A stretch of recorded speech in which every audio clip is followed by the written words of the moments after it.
Dans cette vidéo, nous allons voir comment on exploite un oscillogramme. C'est un exercice extrêmement classique, il faut absolument savoir faire ça. Donc un oscillogramme, qu'est-ce que c'est? C'est tout simplement donc ce qu'on peut voir sur l'écran d'un oscilloscope. Là par exemple, on voit qu'on a deux traces, c'est pour ça qu'on aura la voie 1 et la voie 2. Donc là on a une trace en rouge et une trace en bleu pour bien les distinguer.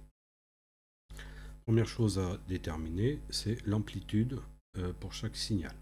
Donc pour la trace rouge, donc les deux signaux bien évidemment sont centrés sur cet axe qui représente en fait 0 volts. Tout ce qui est au-dessus, ça sera des valeurs positives et tout ce qui est en dessous, ça sera des valeurs négatives. Donc la valeur maximale, c'est 1, 2, j'aurai 3 divisions, sachant que 2 volts, ça représente une division, ça nous fera 2 fois 3, 6 volts. De 0 jusqu'à 6 volts et de 0 jusqu'à moins 6 volts pour la trace en rouge. Pour la trace en bleu, donc là on voit simplement qu'on a deux graduations, donc ça fera 2 fois 2, c'est-à-dire 4 volts. Donc là je vais de 0, je vais arriver jusqu'à plus 4, je reviens à 0 et je descends jusqu'à moins 4.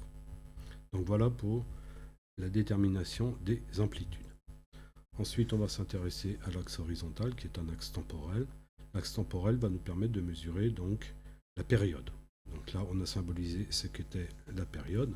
Donc là en fait c'est cette durée, puisque là on va mesurer une durée, on est sur l'axe horizontal, donc la durée nécessaire pour avoir un motif complet.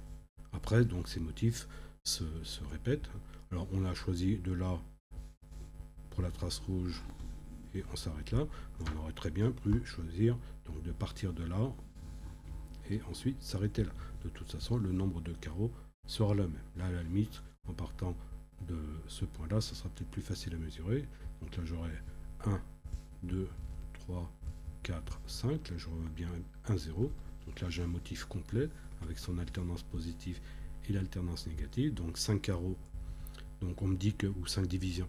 On me dit qu'une division représente 1 milliseconde, ce qui fait que j'aurai 5 millisecondes. Donc ça, c'est ce qu'on appelle la période. Ensuite, vous pouvez calculer donc la fréquence à l'aide de la formule qu'on a vue en cours.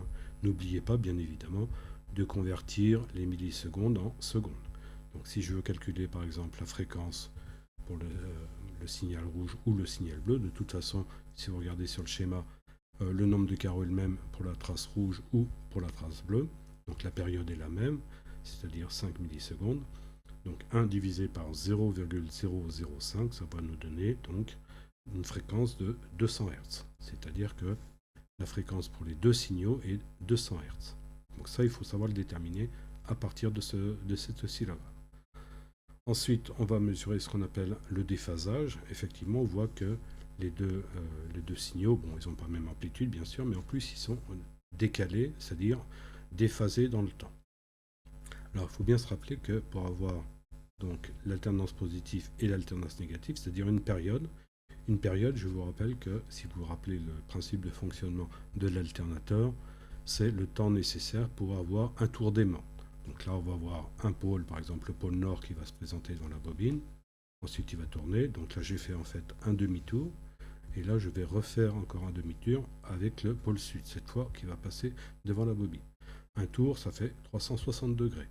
Donc là, en fait, 5 carreaux, ça représente aussi donc 360 degrés. Donc là, on voit bien que le déphasage, en fait, c'est cet intervalle qu'on va retrouver donc à chaque fois, entre là et là, entre là et là. Ça sera bien évidemment le même. Et il y a des endroits où c'est bien évidemment plus facile de le mesurer. Là et là, c'est facile. Et entre là et là, donc on n'est pas à l'intersection de deux axes, donc c'est plus délicat, on va dire. Donc là, on voit que le déphasage, le décalage est de 1 carreau. Si on se rappelle que 5 carreaux, ça représente 360 degrés, donc un carreau, ça sera 360 divisé par 5. Donc ça va nous donner 72 degrés. On voit bien que la trace en bleu donc, est déphasée de 72 degrés par rapport à la phase rouge. Alors, est-ce que c'est un plus ou est-ce que c'est un moins? Tout dépend bien évidemment de la trace qu'on va prendre comme référence des phases. Si on prend la trace rouge ou la trace bleue. Dans ce cas-là, bien évidemment, le déphasage sera soit positif, soit négatif.